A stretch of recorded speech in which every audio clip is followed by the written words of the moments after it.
Ayan, okay na aking sotanghon with garlic.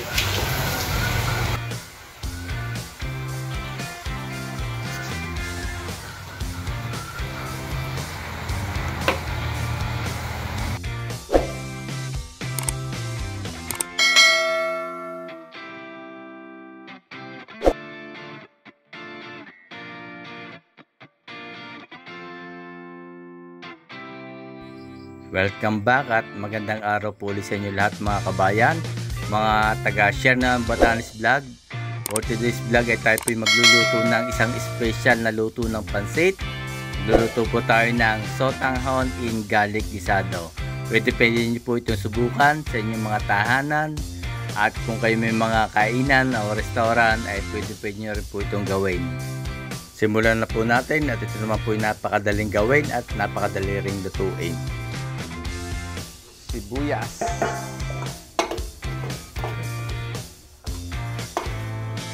isa po tayo ng pork giniling,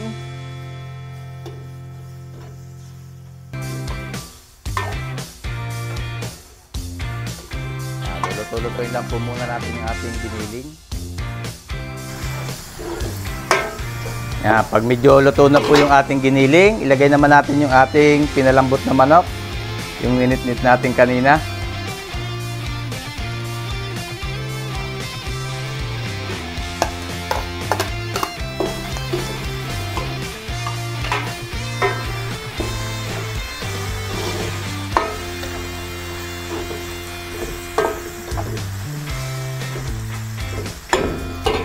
Timplahan po natin paminta. Lagay po tayo ng chicken powder.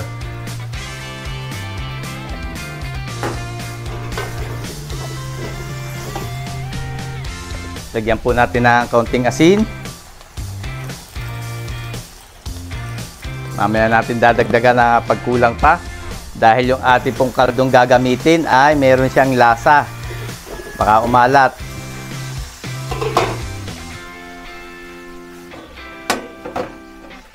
Ilagay po natin yung kaldo. Yan, pinagpakuluan natin ng manok.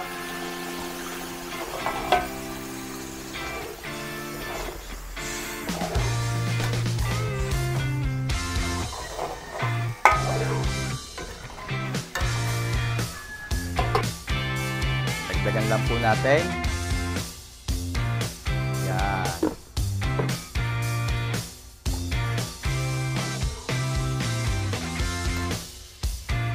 Okay, pakuluin po natin yan. Tatakluban natin para mabilis kumulo.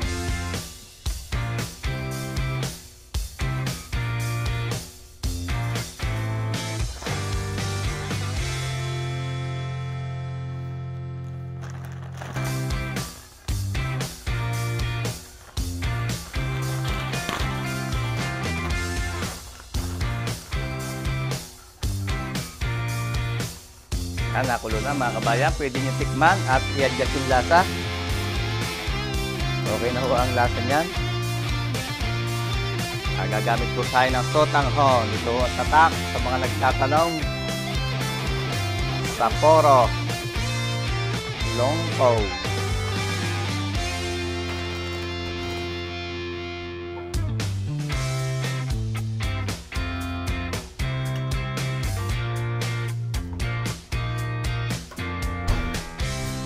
Lang po natin.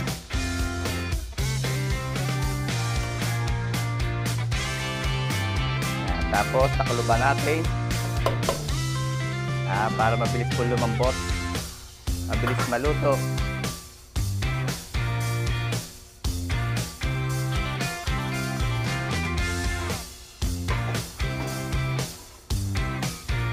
Okay, paluto na ho yan.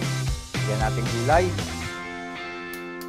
Maraming gulay, pechay bagyo at carrots. Haluin lang po natin at madali naman maluto ang gulay niyan. Pechay bagyo lang yan. Malambot yan.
Ating sotanghon and garlic.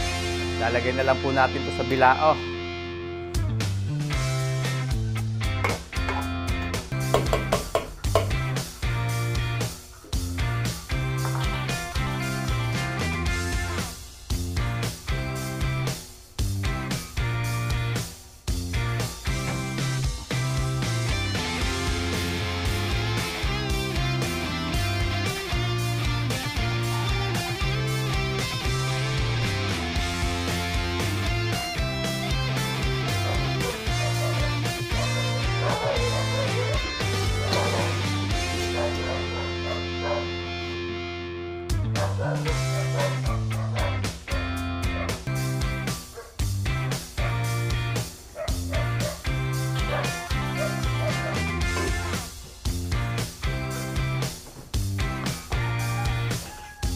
Lagyan lang po natin ng fried garlic. Ibabaw. Tapos lagyan din natin ng sibuyas, onion leeks.